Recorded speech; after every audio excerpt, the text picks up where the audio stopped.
नमस्कार। आज एक बड़ा दिलचस्प सवाल देखते हैं। हम सब यूपीआई इस्तेमाल करते हैं, गूगल पे, फोन पे और भी कई ऐप्स। ये हमारे लिए तो एकदम मुफ्त हैं। हाँ बिल्कुल। पर कभी सोचा है ये कंपनियां फिर करोड़ों रुपए कमा कैसे रही हैं? मतलब कुछ तो इनका कमाई का जरिया होगा, है ना? बिल्कुल, सवाल बहुत जायज़ है। देखिए यूपीआई मतलब यूनिफाइड पेमेंट्स इंटरफेस, जी। इसने तो पेमेंट करने का तरीका ही बदल दिया। इंस्टेंट, बैंक टू बैंक और हाँ, फ्री। वही तो। लेकिन ये जो कंपनियां हैं, गूगल पे, फोन पे, इन्होंने भारी पैसा लगाया है इसमें। तो जाहिर है फ्री में तो नहीं चला रही होंगी। इनके पास कमाई के कई मॉडल हैं जिनकी हम आज बात करेंगे। हाँ, तो चलिए शुरू करते हैं। सबसे पहला तरीका क्या है? मैंने सुना है कि हमारा डेटा, मतलब हम क्या खर्च कर रहे हैं, जी, वो बहुत कीमती है इनके लिए। सही सुना है आपने। आजकल कहते हैं ना, data is the new oil. या नया सोना कह लीजिए। हाँ हाँ। तो जब भी हम कोई पेमेंट करते हैं, मान लीजिए किराने की दुकान पर या ऑनलाइन कुछ खरीदा या दोस्त को पैसे भेजे, ये ऐप सब नोट करता है कहाँ खर्च हुआ, कब, कितना। बाप रे। अब सोचिए, करोड़ों लोग दिन में न जाने कितनी बार पेमेंट करते हैं। कितना कितना ज्यादा डेटा जमा हो जाता होगा इनके पास। हाँ, ये तो बहुत ही ज्यादा जानकारी हो गई। लेकिन सिर्फ जानकारी जमा करने से पैसे कैसे बनते हैं? इसका करते क्या है ये? इस डेटा का होता है विश्लेषण बहुत गहराई से। इससे ये पता चलता है कि लोगों के खर्च करने का पैटर्न क्या है, उनकी पसंद क्या है, ज़रूरतें क्या हो सकती हैं। मतलब एक तरह से आपकी फाइनेंशियल प्रोफाइलिंग हो जाती है। अच्छा, तो जैसे अगर मैं ज्यादा कॉफी पीती हूँ, तो मुझे कॉफी शॉप्स के ऑफर्स दिखने लगेंगे? बिल्कुल बिल्कुल। एकदम सटीक टारगेटेड विज्ञापन या ऑफर्स दिखाना, ये एक तरीका है।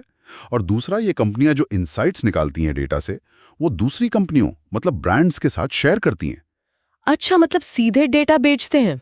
नहीं, सीधे आपका पर्सनल डेटा नहीं बेचते, वो प्राइवेसी नियमों के खिलाफ होगा। लेकिन एग्रीगेटेड डेटा मतलब ग्रुप्स का पैटर्न कि इस इलाके में लोग वीकेंड पर ज्यादा बाहर खाते हैं या इस उम्र के लोग इस तरह का बीमा देख रहे हैं, ऐसी जानकारी। समझी। तो डेटा एनालिटिक्स और उससे जुड़ी मार्केटिंग डील्स, ठीक है। लेकिन शुरू में तो ये एप्स बहुत कैशबैक देते थे, वो क्या था फिर? हाँ, वो बिल्कुल सही याद है आपको। वो था कस्टमर एक्विजिशन का खर्चा, मतलब ग्राहक जोड़ने का तरीका। अच्छा, लॉलीपॉप की तरह। हाँ, कह सकते हैं।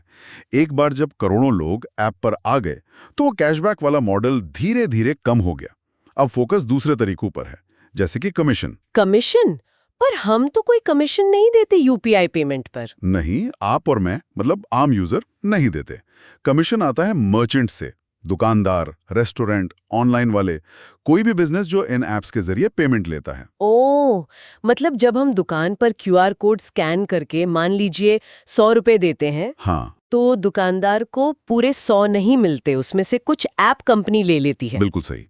यही मॉडल है। हर ट्रांजैक्शन पर एक छोटा सा हिस्सा, एक परसेंटेज, ऐप कंपनी को जाता है। ये अमाउंट बहुत छोटा हो सकता है, शायद कुछ पैसे। लेकिन वॉल्यूम। Exactly, volume. जब दिन में लाखों करोड़ों ट्रांजैक्शन होते हैं, तो वो छोटे छोटे हिस्से मिलकर बहुत बड़ी रकम बन जाती हैं। खासकर जो बड़े व्यापारी हैं या ऑनलाइन प्लेटफॉर्म्स हैं, उनके लिए ये एक ज़रूरी खर्चा बन गया है और ऐप्स के लिए एक बड़ी कमाई।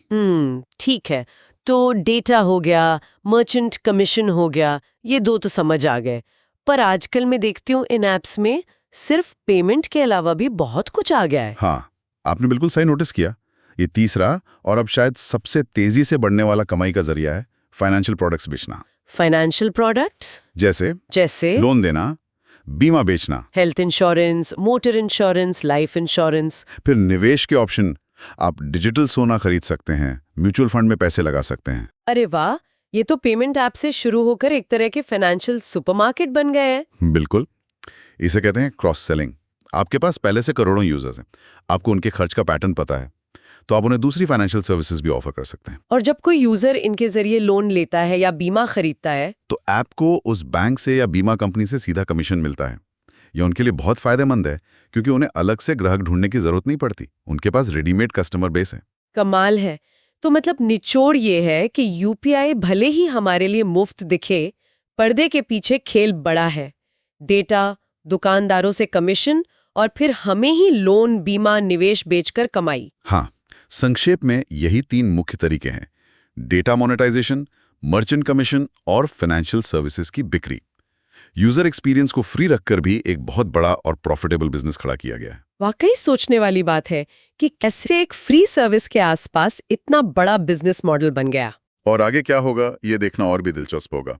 जैसे जैसे ये ऐप्स हमारी फाइनेंशियल लाइफ का और अहम हिस्सा बनते जाएंगे, हो सकता है कमाई के और नए तरीके निकले, शायद कोई प्रीमियम सर्विस या डेटा का कोई और इस्तेमाल, कौन जाने। सही कहा, ये तो वक्त ही बताएगा।